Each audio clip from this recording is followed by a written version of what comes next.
While Barry Jean Fontenot was stepping into the spotlight, the lights on the stage of The Voice shone brightly, throwing a warm glow over the sleek black floor.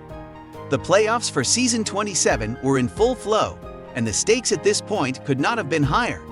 Every single note was important because there were only a few musicians who eventually made it to the live shows. However, for Barry, a native of Louisiana, who is 34 years old and possesses a voice as deep as the bayou, this was not only about competition. Rather, it was about conveying his narrative through Stephen Sanchez's song, Until I Found You, which he believed was designed for his soul. While Barry was making adjustments to his microphone pack backstage, his hands shook quite a bit.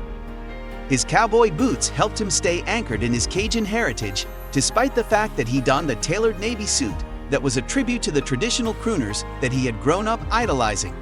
During the blind auditions, his coach, Reba McEntire, had been his champion. It was during this time that his soulful version of Sam Cooke's A Change Is Gonna Come earned him a 4-chair turn. His thoughts continued to replay the words that Reba had spoken to him. Barry, you have a voice that makes people feel something that is profound. Don't be afraid to speak up. This evening, he was resolute in his commitment to honor her faith in him. The audience fell silent as the band began to play the first chords of Until I Found You, and the studio was filled with the nostalgic and romantic melody of the song. Barry took a moment to close his eyes and visualize the people who had played a significant role in shaping his journey.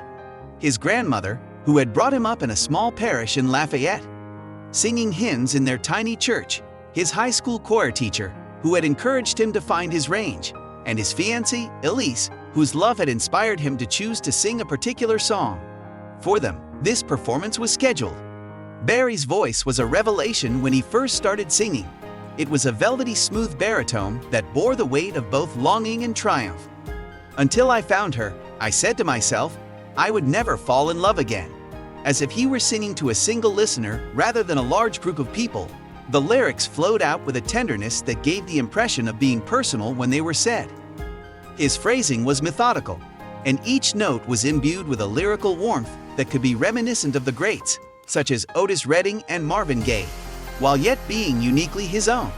There was a sense of the studio becoming smaller, and the space that existed between Barry and the audience appeared to dissolve in the light of his voice.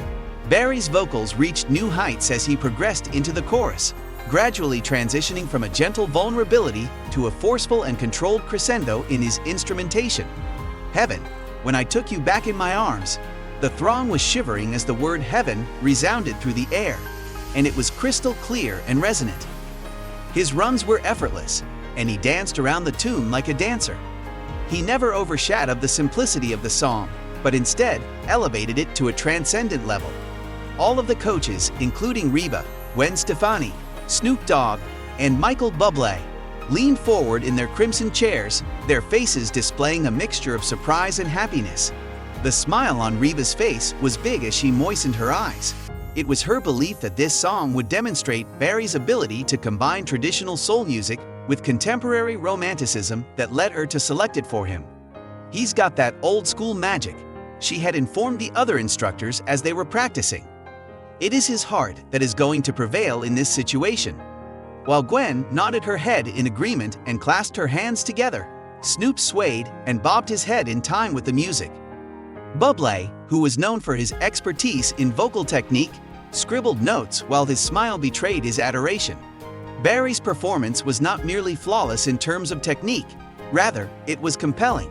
The weight of his life was carried by his voice, including the years he had spent singing in dive bars, the letters of rejection he had received from record labels, and the nights he had questioned his own abilities. Not only that, but it also brought the happiness of discovering Elise, the woman who had altered everything. He gazed at the camera as he sang, I said I would never fall unless it's you I fall into. He was aware that Elise was watching from the comfort of her own house, her engagement ring catching the light as she applauded through tears. Barry's true brilliance was on display on the bridge. In order to make room for his voice to steal the spotlight, the band slowed down their performance. While his eyes were partly closed, he leaned toward the microphone and let his soul to flow freely. Cover me in all of your love, she said. It was a prayer, a plea, and it was delivered with such unfiltered intensity that the audience held their breath all the way through. His vibrato was understated but deadly, and each note landed on the canvas like a brushstroke. As soon as he reached the final high note, which was a falsetto that was so intense that it appeared to defy gravity, the audience exploded in applause and leaped to their feet before the song had even finished. Barry remained motionless as the final chord faded away, his chest heaving and a shy smile coming across his face. There was a flood of love from those who did not know him but felt as though they knew him. The applause was tremendous. It was the voice of host Carson Daly that was heard throughout the room. Barry Jean Fontenot, ladies and gentlemen. The reactions of the coaches, however, were the ones that counted the most. Reba was standing up and clapping her hands ferociously. She spoke with a drawl that was rich with emotion. Barry, that was a gift. That was her Oklahoma accent. You made that song your own, and you gave all of us the impression that we were falling in love with each other. I couldn't be more pleased. With a cheery tone, Gwen added her 2 cents. It's giving me goosebumps. A warm embrace is what your voice is like. Snoop stated, "Man, you just painted a picture with that vocal." Snoop, who is always cool, sat back and said this. That is the essence of the soul. Barry was the final person to speak, and Bubbly stood up and pointed at him. It is in this manner that a tale is told. You did more than just sing. You made us believe every word that you spoke. Backstage, Barry gave his teammates hugs while his eyes were filled with tears. With her hand on his shoulder, Reba drew him away from the group. She murmured, "Darlin', you're going to the lives," as she walked away. "And you're going to keep going," she said. Although he was too overwhelmed to speak, Barry nodded. While he was thinking about his grandmother's hymns, he recalled how she had always told him that his voice was a gift from on high. This evening, he did justice to that gift. As the show was broadcast, social media went into a frenzy. Fans tweeted, "Barry Jean Fontenot just redefined, until I found you the voice."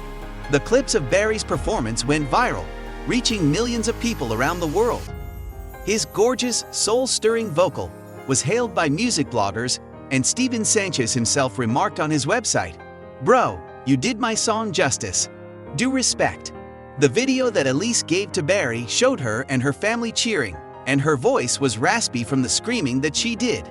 This was the first time in years that Barry felt lighter than he did as he walked out of the studio, feeling the cool night air of Los Angeles against his skin. The playoffs were a significant achievement, but this moment was more than just a step on the path to winning a trophy, and it was evidence that his voice, his story, had the power to influence people. He thought of Elise, the life that they were constructing together, and the small church in Lafayette that was the scene of the beginning of everything. The tune had been ingrained in him, and he hummed it till he encountered you. Under the night sky, Barry Jean Fontenot was aware that he had already triumphed at that precise moment.